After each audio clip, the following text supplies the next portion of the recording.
Liver, kidney ও heart সহ বিভিন্ন জটিলতা মাথায় রেখেই বিএনপি চেয়ারপারসন ও সাবেক প্রধানমন্ত্রী বেগম খালেদা জিয়ার স্বাস্থ্য পরীক্ষা নিরীক্ষা চলছে। চিকিৎসকরা জানিয়েছেন, কিছুটা পরিবর্তন এনে বেগম জিয়ার সর্বাধুনিক চিকিৎসা নিশ্চিত করা হচ্ছে। স্বাস্থ্য ও বয়স বিবেচনা করেই পরবর্তী চিকিৎসার সিদ্ধান্ত নেওয়া হবে বলে জানিয়েছেন চিকিৎসকরা। রাহুল রায়ের রিপোর্ট।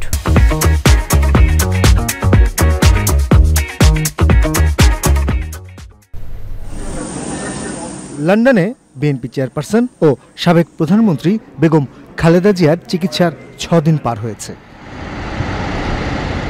গত ৮ই জানুয়ারি হাসপাতালে ভর্তি হওয়ার পর পরিবারকে কাছে পেয়ে মানসিকভাবে অনেকটাই চাঙ্গা বেগম জিয়া। সব ধরনের পরীক্ষা নিরীক্ষার পাশাপাশি চলছে ফিজিওথেরাপিও। অনেকগুলো পরীক্ষা নিরীক্ষা আছে, কারণ ওনার শরীরে লিভারের জটিলতা আছে, কিডনির জটিলতা আছে, হার্টের জটিলতা আছে, প্রত্যেকটাকে অ্যাড্রেস করার প্রয়োজনীয়তা আছে। কাজেই সবকিছু মিলিয়ে ওনার পরীক্ষা নিরীক্ষা সত্যিকার অর্থে চলছে এবং আজকেও হবে, কালকেও হবে, পরশুও হবে। আমাদের চিকিৎসকদের সাথেও ওনারা ওনাদের ডিসিশন, ওনাদের অবজারভেশন শেয়ার করেন। পরবর্তীতে ওনারা এটা চিকিৎসা যেটা করা প্রয়োজন ওনাদের প্রটোকল অনুযায়ী এবং সর্বাধুনিক যে চিকিৎসা দেওয়া প্রয়োজন সেটি গত 2 দিন যাবৎ কিছু কিছু পরিবর্তন আনা হয়েছে।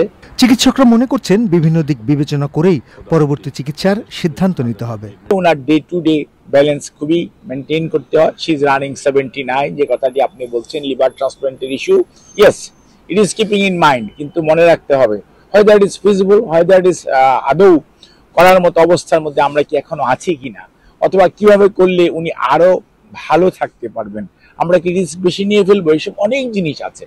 কাজে সেগুলো বিচার বিশ্লেষণের এখনো সময় আসে নাই। ওনারা সময় করে বিচার বিশ্লেষণ করে তারপরে ওনারা যখন জানাবে আমরাও আপনারা দেখতে পাবেন ইনশাল্লাহ। চিকিৎসকরা জানিয়েছেন, আগের চেয়ে অনেকটাই ভালো আছেন সাবেক প্রধানমন্ত্রী। তবে সব ধরনের স্বাস্থ্য পরীক্ষা নিরীক্ষার পরই চিকিৎসার প্রক্রিয়া চূড়ান্ত হবে। রাহুল রায়, চ্যানেল আই।